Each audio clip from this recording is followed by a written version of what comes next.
தங்களை பழிவாங்கிறதவே ஃபீல் பண்ணுறாங்க சார். பழி வாங்குவாங்க, அதான் அரசியல். பின்னா உனக்கு என்ன ரத்த கம்பளை வச்சு வாமாங்கனே வந்து சிஎம் ஆகும்னா சொல்லுவாங்க. இல்லை, அதனால தான் அனுமதி கொடுக்க மாட்டேங்கிறாங்க. ஆமாம், உண்மைதான். நீங்கள் என்ன திருந்துனீங்கன்ற வளர விடாமல் தான் அடிப்பான் போட்டு. அதை எதிர்த்து தான், அதை மீறி தான் வளர்ந்துருக்காங்க. எம்ஜிஆரோ கருணாநிதியோ ஜெயலலிதாவோ எல்லாரும் வந்து அதை எதிர்த்து தான் வளர்ந்து வந்தவங்க. சும்மா ஒன்று வந்து உட்காந்துல்ல அந்த இடத்துல.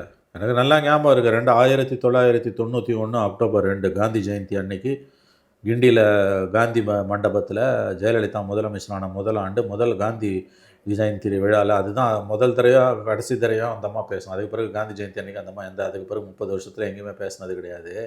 கிட்டத்தட்ட 28 வருஷத்தில். ரொம்ப அழகாக ஒரு வார்த்தை சொன்னாங்க, எனக்கு ஞாபகம் இருக்குது. நான் ஒன்றும் சும்மா வந்து விடவில்லை இந்த இடத்துக்கு, நான் ஒன்றும் சும்மா வந்து விடவில்லை இந்த இடத்துக்கு, எத்தனையோ வெறிநாய்களை தாண்டி தான் நான் இங்கே வந்திருக்கிறேன். நாங்கள் உங்கள் தங்க நகையை அதிக விலைக்கு விற்கவும் மற்றும் அழகில் இருக்கும் தங்க நகையை மீட்டெடுத்து அதிக விலைக்கு விற்கவும் உடனே அணுகவும்.